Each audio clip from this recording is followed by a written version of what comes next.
नमस्ते दोस्तों, जय श्री राम, जय बजरंगबली। स्वागत है आपका मेरे एक और ब्लॉग में। आज मैं आपको लेकर चलने वाली हूँ एक बेहद खास और आध्यात्मिक जगह, कैंची धाम। ये वही स्थान है जहाँ नीम करोली बाबा जी का आश्रम है, जहाँ स्टीव जॉब्स और मार्क जुकरबर्ग जैसे बड़े बड़े लोग आध्यात्मिक शांति के तलाश में यहाँ आए थे। तो चलिए जानते हैं इस स्थान की खासियत और इसकी दिव्य ऊर्जा को महसूस करते हैं। हमने यह सफ़र बाय रोड कार से तय किया था। अगर कोई श्रद्धालु बाय ट्रेन कैंची धाम जाना चाहते हैं तो गुड़गांव से रानीखेत एक्सप्रेस ट्रेन से जा सकते हैं, जो गुड़गांव से 8 बजे शाम को चलती है और अर्ली मॉर्निंग 5 बजे काठगोदाम पहुंचा देती है। उससे आगे कैंची धाम सिर्फ 20 किलोमीटर ही दूर है। आप कोई कैब वगैरह बुक करके भी कैंची धाम के दर्शन कर सकते हैं। और इस ट्रेन का किराया मात्र 210 रुपये पर पर्सन है और ये डेली चलती है। और हम पहुंच चुके हैं नैनीताल। यहाँ का व्यू बहुत ही खूबसूरत है। यहाँ हम चाय पीने के लिए रुके थे। मुझे इधर बहुत सुंदर सुंदर से प्लांट दिखे। अंकल ने अपनी शॉप को बहुत अच्छे से सजा रखा था इन प्लांट्स और नेचुरल फ्लावर से, जो देखने में बहुत ही सुंदर लग रहा था। मेरे साथ के लोग चाय पी रहे थे तो मैंने सोचा थोड़ा एक्सप्लोर कर लेती हूँ।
यहाँ का माहौल वाकई अलग है। ना कोई भाग दौड़, ना कोई शोर शराबा, बस शांति ही शांति।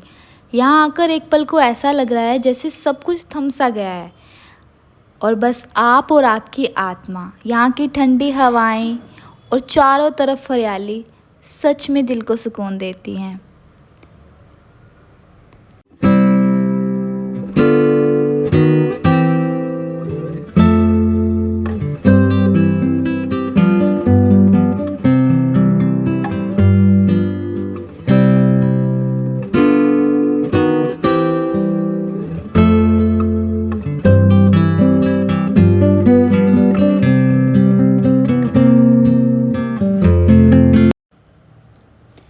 जैसे ही शहर की भीड़ से निकलकर पहाड़ों की ओर बढ़ते हैं, रास्ते खुद ब खुद शांत होने लगते हैं।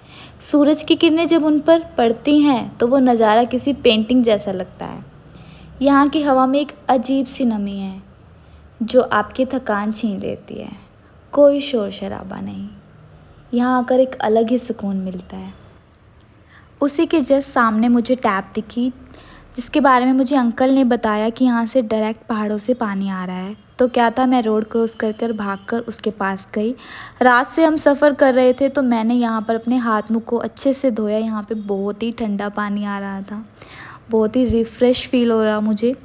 और यहाँ पर मैंने एक पेड़ को देखा जिसे हम बचपन में हमारे बुक्स के अंदर छिपा कर रखते थे कि इससे हमें विद्या आती है, जिसे हम विद्या पढ़ाई बोलते थे। ये बहुत ही बड़ा एक पेड़ था विद्या पढ़ाई का, जो मैंने अपनी लाइफ में फ़र्स्ट टाइम देखा था। आप मुझे कमेंट में ज़रूर बताइएगा किस किस को इसके बारे में पता है और किस किस ने अपने बचपन में बुक्स के अंदर इसकी पत्तियों को रखा है।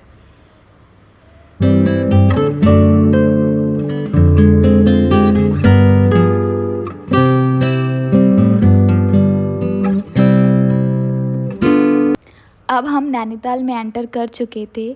हम सुबह सुबह ही नैनीताल पहुंच गए थे क्योंकि हमने सफ़र की स्टार्टिंग रात को 12 बजे के करीब की थी गुड़गांव से, क्योंकि खासकर टूरिस्ट सीज़न में ज़्यादा ट्रैफिक होता है।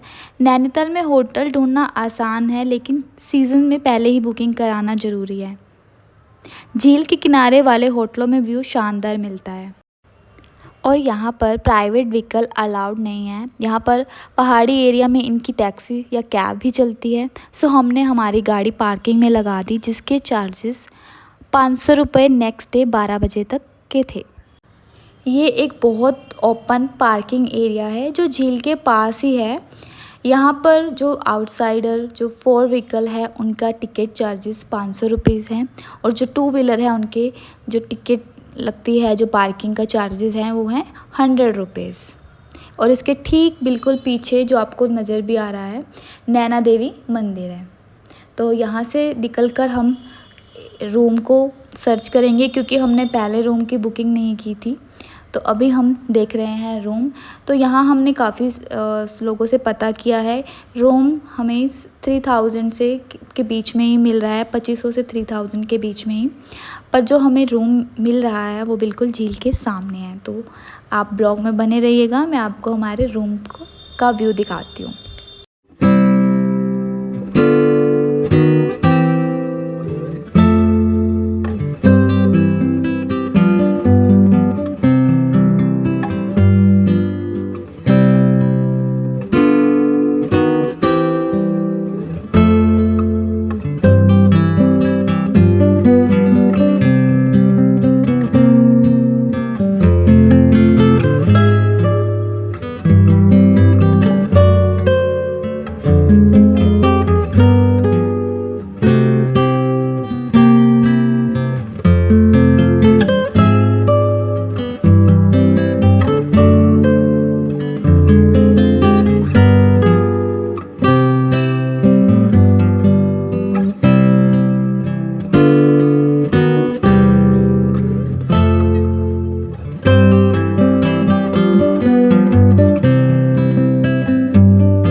ये है नैनी झील, नैनीताल की पहचान। कहा जाता है कि इस झील का नाम देवी सती की आंख से पड़ा है। चारों तरफ पहाड़ और बीच में नीली सी झील, और इसके जस्ट सामने हमारा रूम। क्या नज़ारा है। जब हम रेडी हो गए तो हमने कैब की बुकिंग की और हमने काफ़ी बार्गेनिंग करने पर 5000 से 4000 करवा ली फॉर 2 डेज़, जिसमें हमें कैंची धाम, गोलू देवता मंदिर, भीमताल, नैनीताल, टी पार्क और नेक्स्ट डेज़ 11 पॉइंट्स नैनीताल के हमें उन्होंने दिखाने के लिए उन्होंने बोला।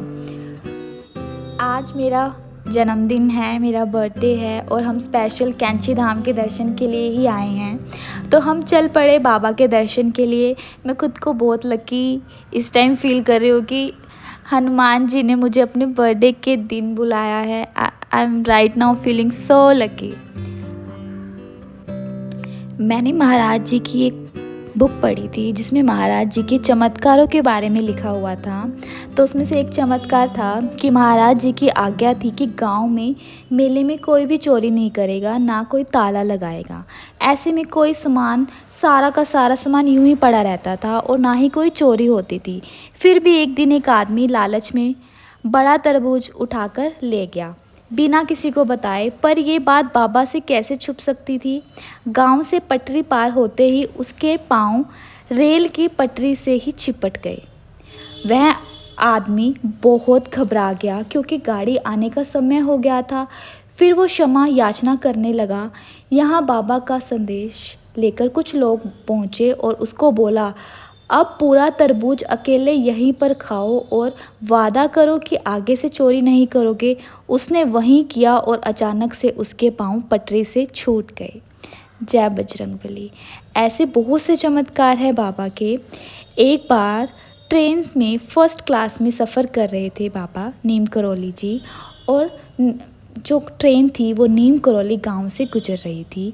गाड़ी के कुछ मील तक चलने के बाद जब चेकर आया और बाबा के पास टिकट ना पाने पर उसने क्रोध में बाबा को स्टेशन से ही उतार दिया।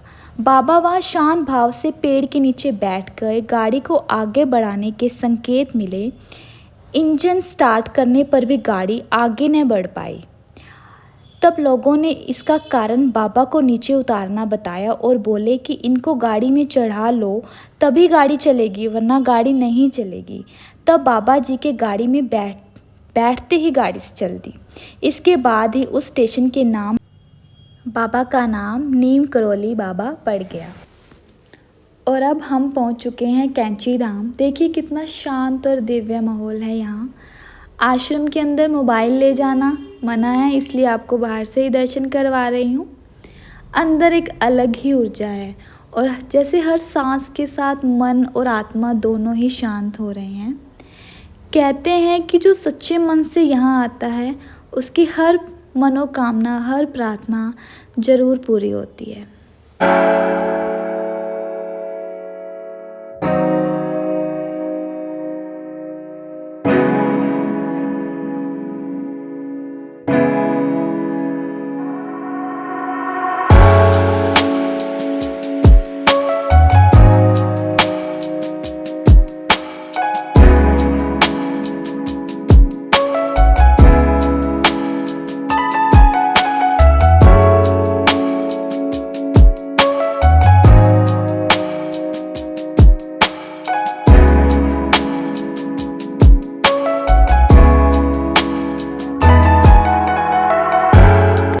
और अब हमने दर्शन कर लिए हैं और हम अब वापसी की ओर जा रहे हैं। हमारे दर्शन बहुत ही अच्छे हुए हैं। इनफैक्ट हमने एक बार दर्शन करने के बाद दोबारा से दर्शन किए हैं। यही हमारा फर्स्ट टाइम था कि हम कैंची धाम आए हैं और हमारे इतने अच्छे से दर्शन हुए हैं। हमारे जाने से पहले लोग हमें बता रहे थे कि वहाँ बहुत भीड़ होगी, पर हमारी किस्मत अच्छी थी कि वहाँ इतनी ज़्यादा भीड़ नहीं थी और हमारे बहुत अच्छे से दर्शन हो गए हैं। हे महाराज जी, हमारी सारी मनोकामना पूरी करना। अभी तो हम जा रहे हैं, हमें दोबारा से आप ज़रूर बुलाइएगा और जल्दी बुलाइएगा। यहाँ से जाने का बिल्कुल भी मन नहीं कर रहा था।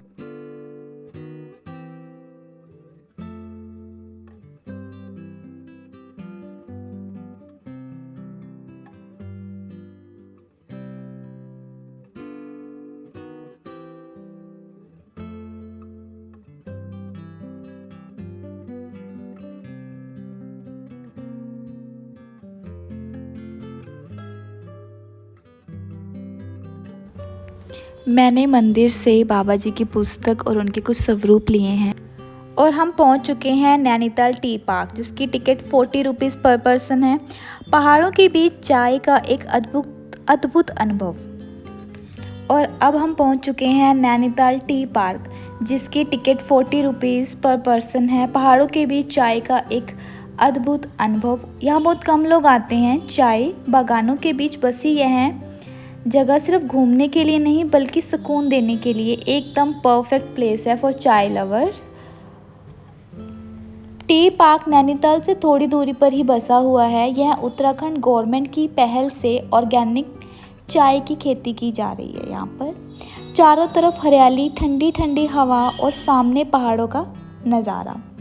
इस जगह पर चलना अपने आप में एक थेरेपी है। यहाँ पर अलग अलग टाइप्स की चाय के बारे में जानकारी दी जाती है, जैसे ग्रीन टी, ऑर्गेनिक टी और भी बहुत सारी टी। और यह जगह न सिर्फ नेचुरल लवर्स के लिए बल्कि चाय के शौकीनों के लिए एक जन्नत से कम नहीं है।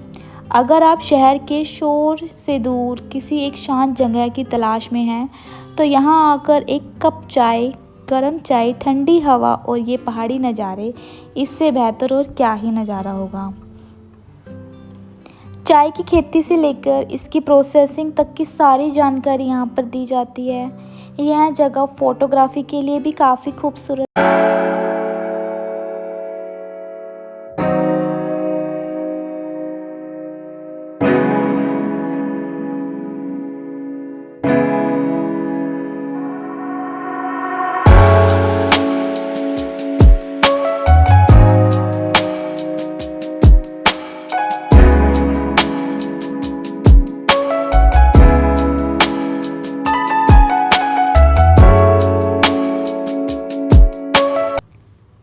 क्या आपने कभी भगवान को चिट्ठी लिखी है? गोलू देवता मंदिर, इन्हें न्याय के देवता कहा जाता है और यहाँ लाखों लोग अपनी अर्जी लेकर आते हैं।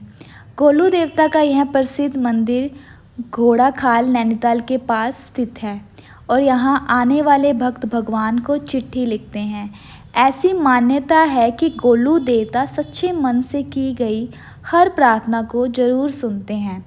मंदिर में आप देख सकते हैं कि चारों तरफ हजारों घंटियां और दीवारों पर टंगी हुई चिट्ठियां। जब किसी की प्रार्थना पूरी हो जाती है तो वो यहाँ आकर घंटी चढ़ाता है। यह दृश्य श्रद्धा और विश्वास का एक अद्भुत रूप दिखाता है। गोलू देवता को कुमाऊं क्षेत्र का लोक देवता माना जाता है। ऐसा कहा जाता है कि वह अपने घोड़े पर सवार होकर अन्याय के खिलाफ न्याय दिलाने आते हैं। यहाँ आकर सच में एक अलग ही ऊर्जा और शांति महसूस होती है। यहाँ हर दिन सैकड़ों श्रद्धालु आते हैं, कोई न्याय की उम्मीद लेकर तो कोई अर्जी पूरी होने पर धन्यवाद देने। मंदिर का शांति वाला वातावरण और पहाड़ों के बीच इसकी लोकेशन इसे और भी खास बनाती है। और हाँ, मैंने भी यहाँ अपनी एक अर्जी लगाई है।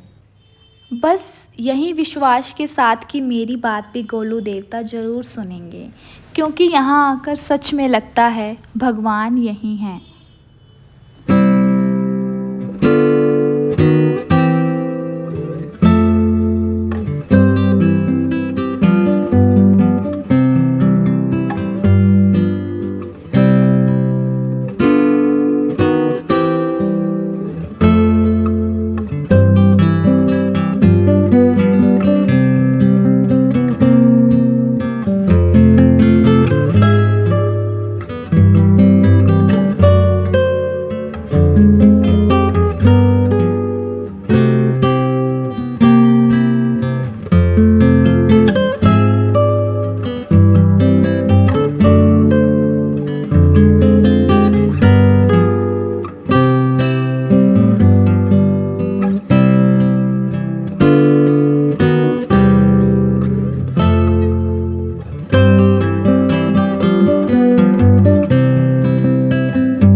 और ये मैं रिकॉर्ड कर रही हूँ नेक्स्ट डे नैनीताल में, क्योंकि हम कैंची धाम और अन्य मंदिर में दर्शन करने के बाद काफ़ी थक गए थे, तो उसके बाद मैं बिल्कुल भी रिकॉर्डिंग नहीं कर पाई। हमने खाना पीना खाने के बाद हमने रूम में रेस्ट किया और नेक्स्ट डे हम आ गए हैं स्नो पॉइंट व्यू देखने नैनीताल में, और हम आज ही गुड़गांव वापसी करेंगे। तो चलिए आपको दिखाती हूँ स्नो पॉइंट व्यू। पहाड़ों में बादल कभी आसमान में होते हैं तो कभी हमारे बराबर, ऐसे लगता है जैसे वो ज़मीन पर उतर आए हों। कभी वो आँखों के सामने से गुजरते हैं तो कभी पीठ पीछे से, और एक ठंडी ठंडी नमी के साथ। ये बहुत ही प्यारा नज़ारा था।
बाद हमने यहाँ पे कुछ गेम्स खेली, जैसे कि मुझे भैया बता रहे हैं कि गन को कैसे चलाना है।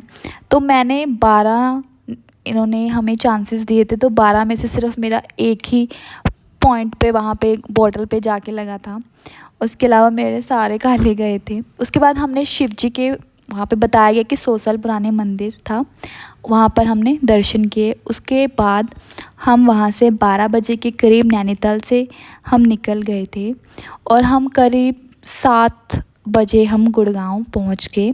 उसके बाद हमने ओम स्वीट्स में हमने डिनर किया और हम अपने घर की ओर चल दिए। तो आपको कैसा लगा मेरा यह ब्लॉग, आप प्लीज़ कमेंट में ज़रूर बताइएगा। अच्छा लगा हो तो प्लीज़ सब्सक्राइब कीजिएगा। Thank you. फिर मिलते हैं। राधे राधे। जय श्री राम।